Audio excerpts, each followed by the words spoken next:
आज हम बात करेंगे GERD की। GERD मतलब एसिड रिफ्लक्स, हार्ट बर्न, सीने में जलन का होना, स्पेशली खाना खाने के बाद।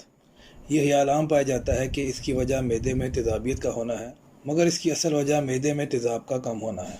और अगर हार्ट बर्न के लिए आप एंटासिड्स का इस्तेमाल करते हैं तो इससे प्रॉब्लम ख़त्म नहीं होती।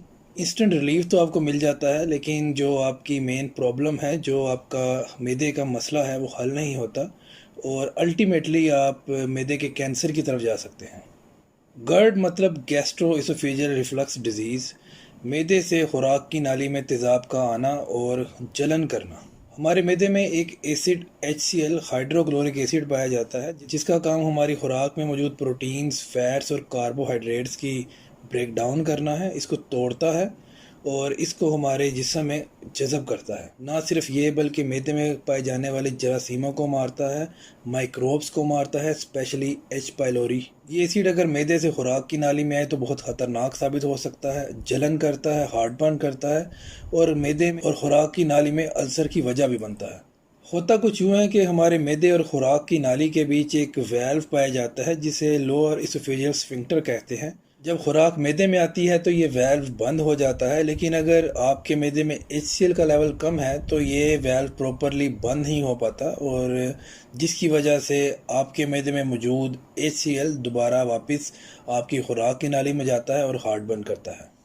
यहाँ पर पीएच की बात करना बहुत ज़रूरी है, क्योंकि मैदे की नॉर्मल पीएच 1 से 3 होती है। आपने पीएच के बारे में केमिस्ट्री में ज़रूर सुना होगा या पढ़ा होगा।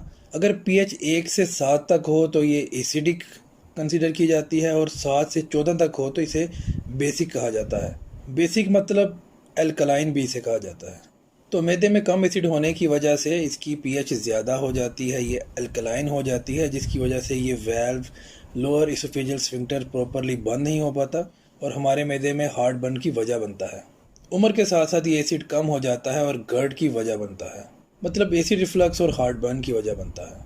इस वेल्व में लो पीएच और विटामिन D3 के सेंसर पाए जाते हैं, जो वजह बनते हैं इस वेल्व के खुले रहने की। अब लोग क्या करते हैं, जब उन्हें हार्ट बर्न होता है तो वो कुछ टैबलेट्स, जिन्हें एंटासिड्स कहा जाता है, उसका इस्तेमाल करता है।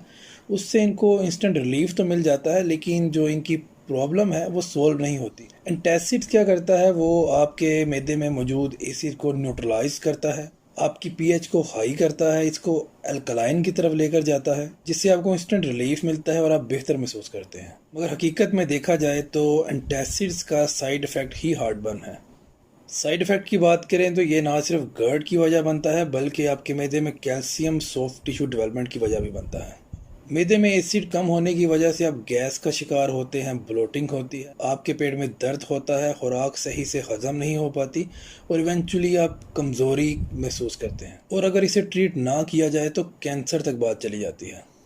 H पाइलोरी बैक्टीरिया की बात करें तो ये आपके स्टमक में इनएक्टिव फॉर्म में रहता है, और जैसे ही आपके स्टमक की पीएच ज़्यादा होती है, अल्कलाइन होती है, एसिड की प्रोडक्शन कम होती है, तो ये एक्टिव फॉर्म में आ जाता है। देखिए, अगर बात की जाए जानवरों के मैदे की तो उनके मैदे में ज़्यादा एसिड पाया जाता है। उनका स्टमक का इन्वायरमेंट एसिडिक होता है, इसलिए वो गोश्त वगैरह या ज़मीन पर गिरी हुई चीज़ें खा लेते हैं और उसे आसानी से हज़म कर लेते हैं। अब आते हैं इसके इलाज की तरफ के अगर आपको हार्ट बर्न हो रहा है तो आपको क्या करना है। आपको एंटासिड्स नहीं लेनी। वो जो गोलियां जो आप अपने हार्ट बर्न के लिए टेम्परेरी रिलीफ के लिए लेते हैं, वो आपको बिल्कुल नहीं लेनी। आपको लेने हैं बिटेन हाइड्रोक्लोराइड कैप्सूल्स। ये आपके मैदे की एसिडिक इन्वायरमेंट को मेंटेन करते हैं, नॉर्मल पीएच को मेंटेन करते हैं। और अगर इसके साथ आप शामिल कर लें 2 से 3 एप्पल साइडर विनेगर के कैप्सूल्स, तो आप खुद महसूस करेंगे कि आपको एंटासिड्स की ज़रूरत ही नहीं। आप भी अगर GERD का शिकार हैं तो इसे ज़रूर ट्राई करें, और कमेंट सेक्शन में इसके बारे में कोई सवाल हो तो ज़रूर पूछें। अपना और अपने प्यारों का ख्याल रखें। आपसे मिलते हैं अगली वीडियो में, तब तक के लिए अल्लाह हाफिज़।